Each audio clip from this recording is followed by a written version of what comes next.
Lieutenant Robert Kane, 38, served at the Boston Police Department's District C11 in Dorchester since 2008. By March 2023, he had established himself as one of the most promising officers in the department, with an impressive record of solved cases and numerous commendations. Victoria Kane, 35, a first-generation Italian-American who managed the upscale cafe Sweet Dreams on Charles Street. The Kanes' home at 42 Mount Vernon Street stood as a testament to Robert's successful career. The three-story, purchased in 2019 with a combination of inheritance money from Robert's late father, a retired Boston PD captain. Victoria's journey to success paralleled her husband's. After immigrating with her parents from Milan at age 7, she graduated from Boston University's School of Hospitality Administration in 2010.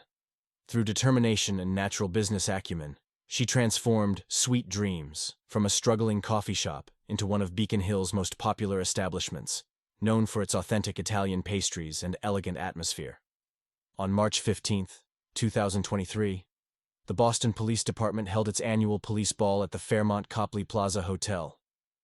The Kanes appeared to be the epitome of success, Robert in his dress uniform adorned with service medals, and Victoria in an elegant black Vera Wang gown.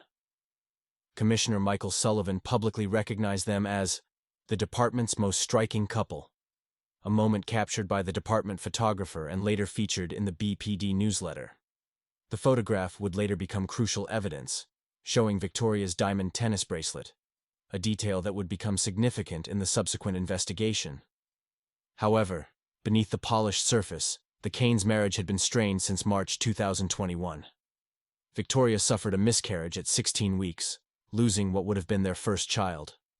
Medical records from Massachusetts General Hospital indicated it was due to previously undiagnosed complications. The loss devastated Victoria, who had already chosen names, Michael for a boy, Sophia for a girl, and prepared a nursery in their home's second bedroom. The room remained untouched for months, becoming a shrine to their lost hopes.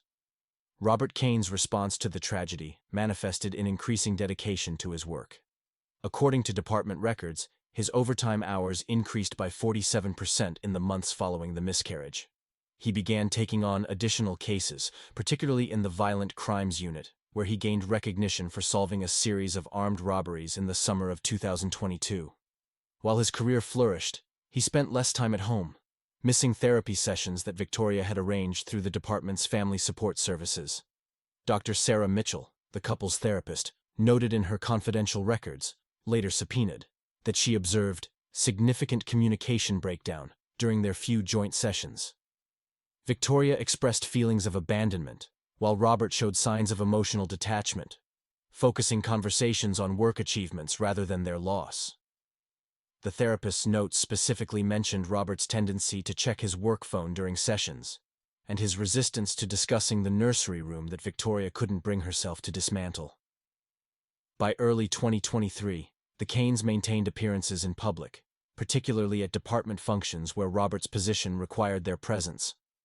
Their colleague Detective James Morrison would later testify that he often saw Victoria sitting alone at department gatherings, while Robert engaged in work-related discussions with superior officers. Department surveillance footage from various events showed a pattern. Robert consistently leaving Victoria's side to take work calls, sometimes for up to 45 minutes at a time. Victoria's close friend and cafe employee, Maria Rossi, later revealed to investigators that Victoria had started taking longer breaks alone in her office, often looking through old photos on her phone. Security cameras at their home showed Robert regularly returning after midnight, his cruiser pulling into their garage long after Victoria had turned off the lights in their bedroom. On April 12, 2023, Officer Ryan Foster, 27, transferred to Boston Police Department's District C11 from the Cambridge Police Department. Foster's personnel file revealed an exemplary record. Graduated top of his class from the Massachusetts State Police Academy in 2018, completed advanced training in criminal psychology at Northeastern University, and received multiple commendations for community outreach during his tenure in Cambridge. Foster's transfer request, approved by Commissioner Sullivan, cited his desire to work in a more challenging district and learn from experienced officers. Lieutenant Robert Kane was assigned as his Field Training Officer FTO, responsible for integrating Foster into the department's operations. Department records show Kane initially praised Foster's dedication, noting in his first evaluation on April 20, 2023, "Officer Foster demonstrates exceptional attention to detail and strong investigative instincts." Foster's background differed significantly from the typical Boston police officer.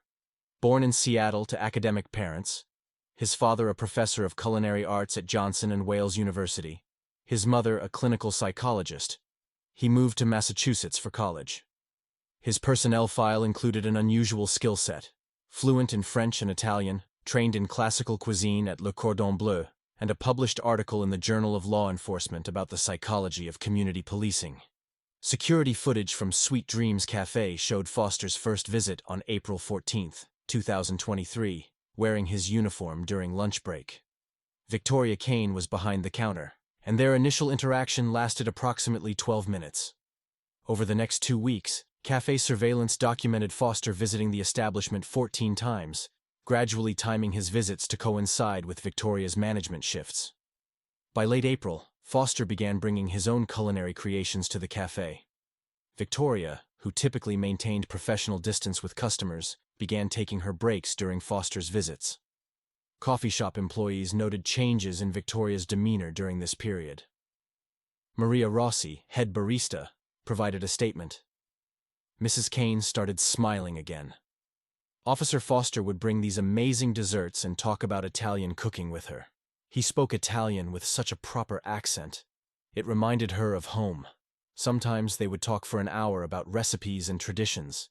It was the first time in months I heard her laugh genuinely." Security cameras captured increasingly lengthy conversations between Foster and Victoria in the cafe's corner booth. On April 27th, surveillance footage showed them discussing something over a notebook, later identified as Foster's personal recipe journal. Victoria appeared animated, gesturing enthusiastically while Foster listened intently. This interaction lasted 72 minutes, marking their longest recorded conversation to date. Department records indicate that during this period, Robert Kane remained largely unaware of Foster's frequent visits to his wife's cafe.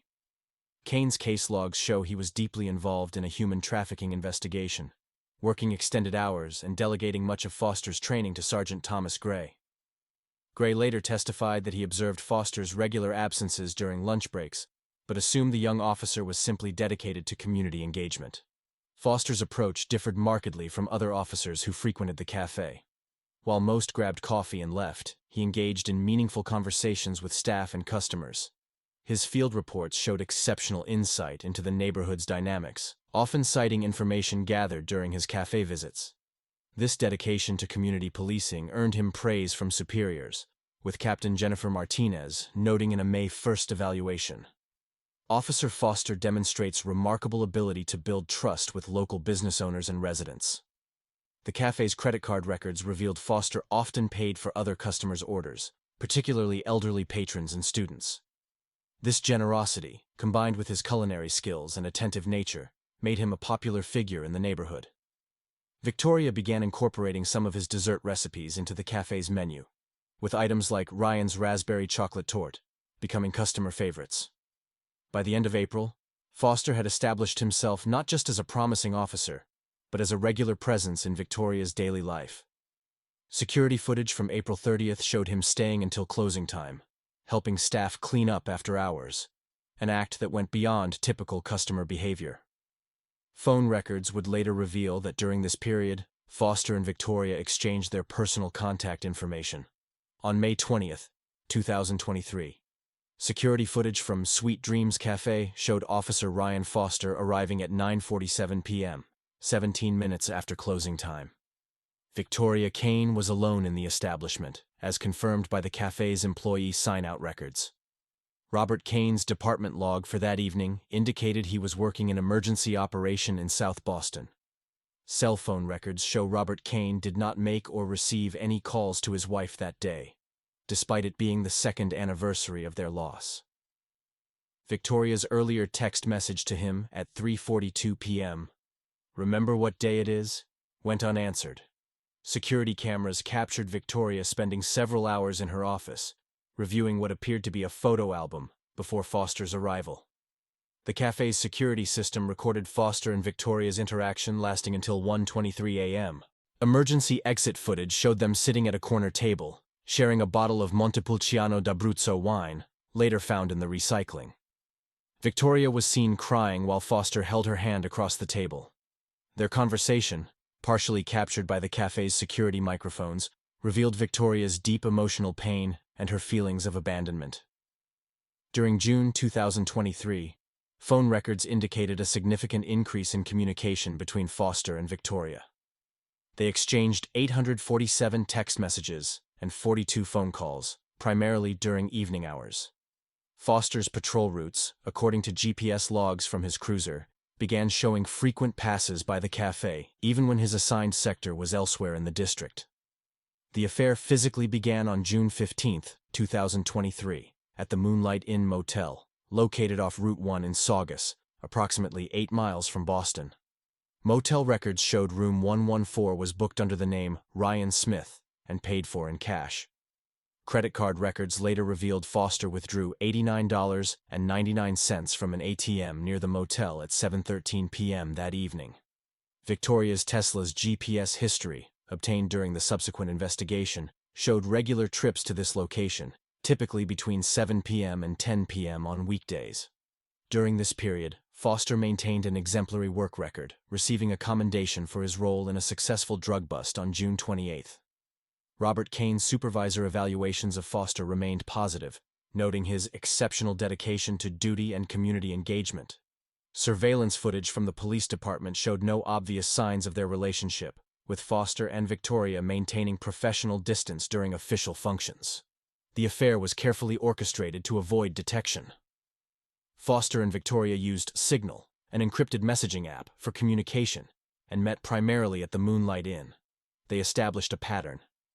Victoria would park her Tesla at the Northgate Shopping Center, where Foster would pick her up in his personal vehicle, a 2019 Honda Civic.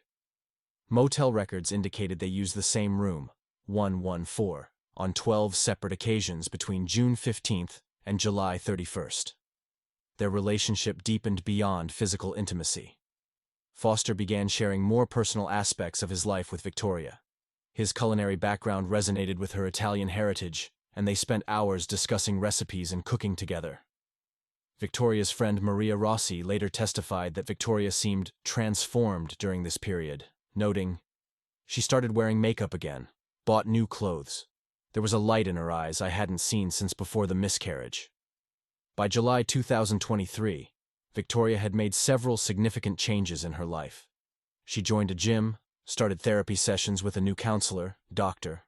Rebecca Chen, and began taking Italian cooking classes at Boston University's culinary program, activities that provided cover for her meetings with Foster. Her cafe employees noted she seemed more engaged and energetic, implementing new menu items and extending the cafe's hours. The relationship's intensity grew throughout July. Hotel keycard records showed their meetings increased in frequency, occurring 3 to 4 times per week. Foster began leaving small gifts in Victoria's office, handwritten recipes, specialty chocolates, and once, a rare Italian cookbook from 1952. Security footage captured Victoria's delighted reactions to these surprises, which she carefully hid in her private office safe. Robert Kane remained oblivious to the affair. His attention focused on a series of high-profile cases. Department records showed he worked 180 hours of overtime between May and July 2023. On July 25th, he missed his wedding anniversary dinner with Victoria, citing a breakthrough in a human trafficking case. That evening, GPS records placed Victoria's Tesla at the Moonlight Inn from 8 p.m. until midnight. The affair might have continued undetected, if not for a series of small oversights that would later draw attention. A parking ticket issued to Foster's Honda Civic near Sweet Dreams on a day he was supposed to be patrolling elsewhere. A credit card receipt for 2 coffees when he was alone at the cafe.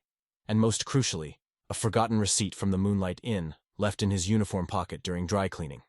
Details that would eventually unravel their carefully constructed secret.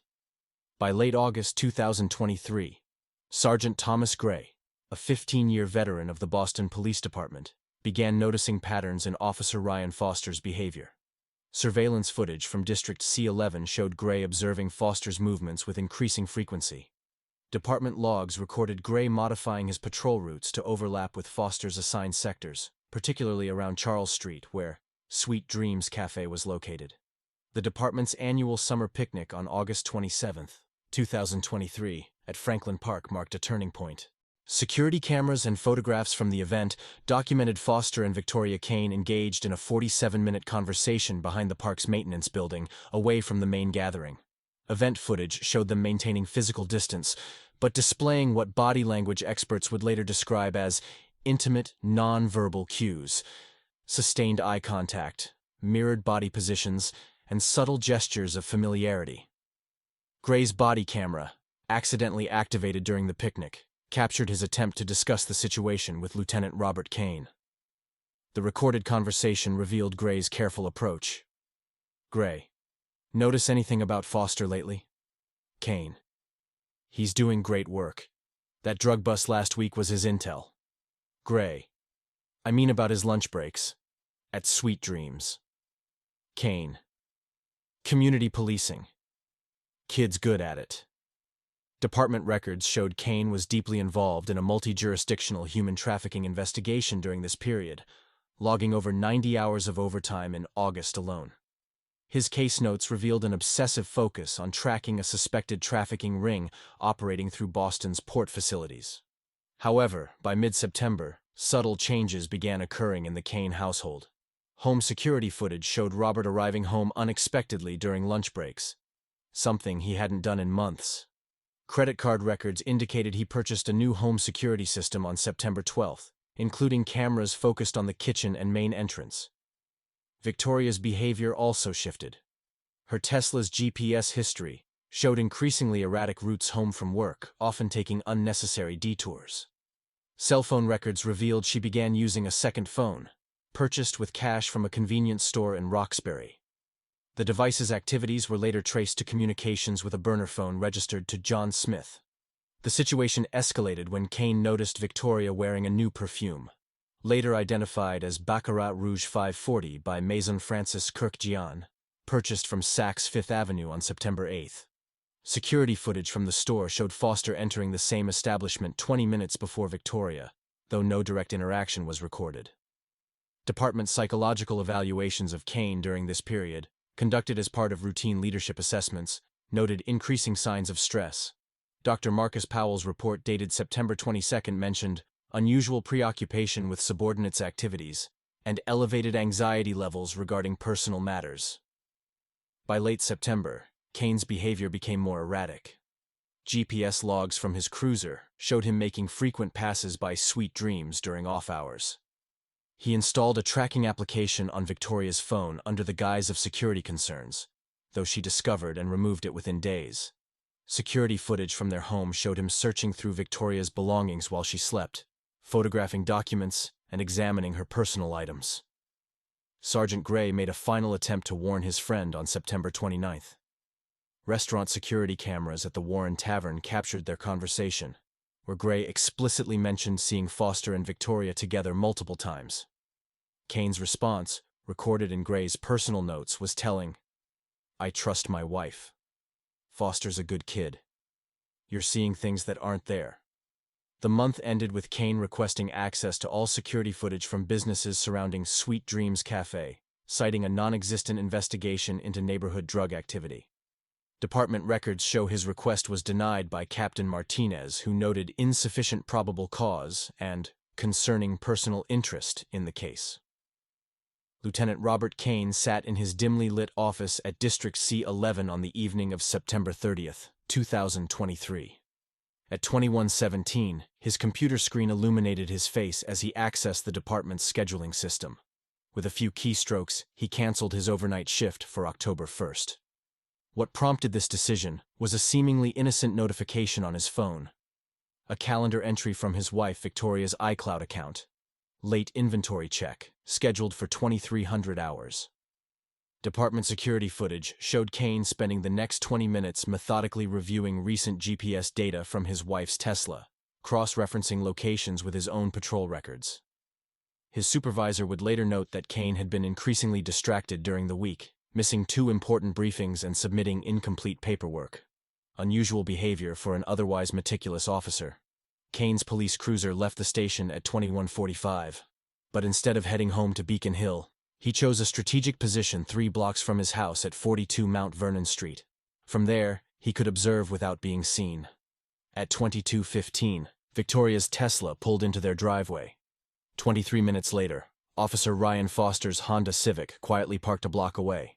The autumn night was unusually warm for October. Kane waited in his car for almost an hour, his police radio silent, his mind racing. Traffic cameras captured him checking his service weapon 3 times during this period. At 23:40, security cameras captured his figure moving through the shadows toward his house. He avoided the front entrance, instead using the side door, a detail that would later suggest premeditation.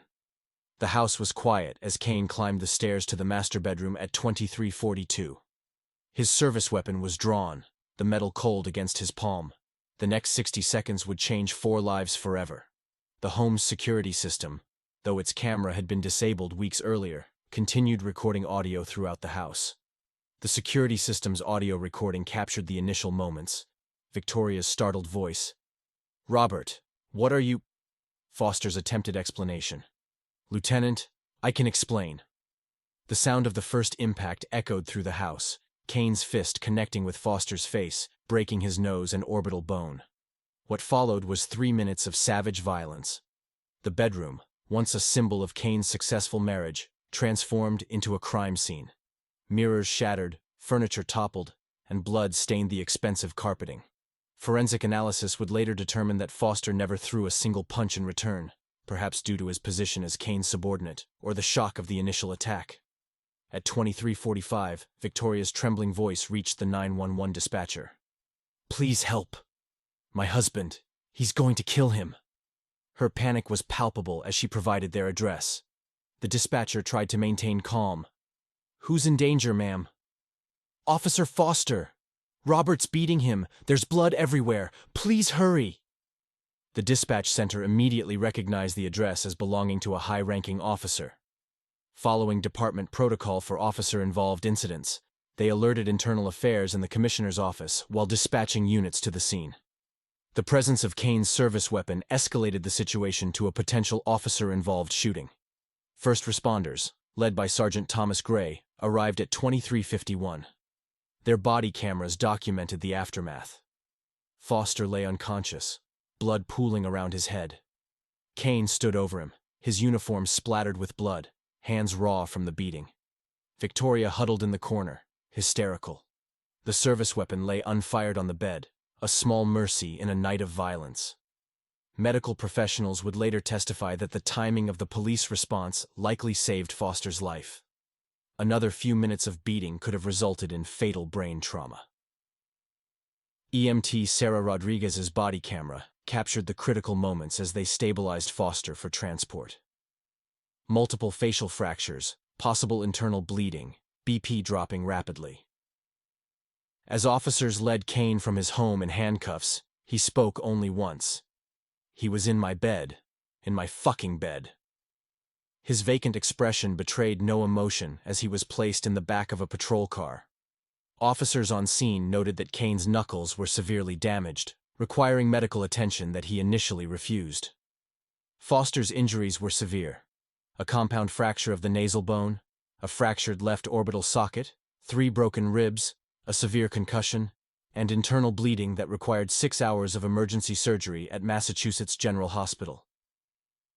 Dr. Sarah Chen, the lead trauma surgeon, would later testify that the beating showed signs of controlled rage. The blows were precise, avoiding potentially lethal areas while maximizing pain and damage. Crime scene investigators would later reconstruct the events through blood spatter analysis, broken furniture, and torn clothing. They found telling evidence: a Moonlight Inn receipt dated September 29th, Victoria's phone with incriminating messages, and a bottle of expensive perfume. Small details that had led to this explosive confrontation. The investigators noted that the bedroom showed signs of intimate activity interrupted. Wine glasses on the nightstand, romantic music still playing softly from a Bluetooth speaker. By 3 a.m. on October 1st, the story had reached the Boston Globe. An anonymous source, later revealed to be a dispatch center employee, provided initial details of the incident. What began as a private tragedy would soon become a public scandal, testing the loyalty of fellow officers and revealing deeper fractures within the Boston Police Department. Commissioner Sullivan ordered an immediate internal affairs investigation, placing both Kane and Foster on administrative leave. The investigation would focus not only on the assault, but also on potential misuse of police resources, as evidence mounted that Kane had used department systems to track his wife's movements. The night ended with 3 people in 3 different locations: Foster in intensive care, fighting for his life; Kane in a holding cell, refusing to speak even to his union representative; and Victoria at her sister's house in Cambridge, making calls to divorce attorneys. Ryan Foster lay comatose, entangled in a web of life support equipment. Behind the bandages, his face was a testament to Lieutenant Kane's rage. Reconstructive surgery had repaired the worst of the damage, but the doctors were more concerned about the traumatic brain injury that kept him suspended between life and death. The nurses in the ICU developed a routine. Every morning at 6:15, before visiting hours officially began, Victoria Kane would slip into Foster's room. She'd replace yesterday's flowers with fresh ones, sit quietly by his bed for exactly 30 minutes, then disappear before the day shift arrived. The head nurse, Maria Santos, noted in her personal log that Victoria never cried during these visits. She just sat, holding Foster's hand, whispering words that the monitors seemed to respond to with subtle changes in their rhythmic beeping. Robert Kane's bail hearing on October 15th drew a crowd of uniformed officers, some supporting their lieutenant, others standing grimly with Foster's family. Kane's parents mortgaged their Florida retirement home to post the $500,000 bail. The conditions of his release were stringent: surrender of all firearms, weekly check-ins with a probation officer, and a restraining order keeping him at least 500 feet from Victoria. The Boston Police Department's Internal Affairs Division worked methodically, interviewing officers who had witnessed changes in Kane's behavior over the previous months. Several recalled him obsessively checking his phone during shifts, and one rookie officer reported seeing him parked outside the Moonlight Inn 3 weeks before the incident. Commissioner Sullivan faced mounting pressure as media coverage painted a picture of departmental negligence in monitoring officer mental health. On a gray November morning, Robert and Victoria Kane met for the last time in their marriage at the offices of Wilson & Associates, Family Law. Victoria, having lost 15 pounds since the incident, sat across the conference table from the man she had once built a life with. The mahogany walls seemed to absorb her words as she finally voiced what had been unspoken for years. "I've been living with a ghost." Her voice trembled slightly. "You were always there physically, but your soul, it was somewhere else. In the precinct, in investigations, in the job. Even when you were home, you weren't really present. I can't keep living alone while being married." Robert stared out the window at the Boston skyline, his face an impassive mask. The only sign of emotion was a slight whitening of his knuckles as he gripped the armrest, the same knuckles that had nearly killed Ryan Foster. December 15th, 2023, marked what the medical staff called a miracle. Ryan Foster opened his eyes for the first time in 2.5 months. His recovery was remarkably swift. Within 3 days, he was strong enough to give a statement to internal affairs investigators. His testimony was detailed and damning, describing not only the assault, but also a pattern of intimidation by Kane in the weeks leading up to that night. The department breathed a collective sigh of relief. With Foster's testimony, the case against Kane seemed ironclad.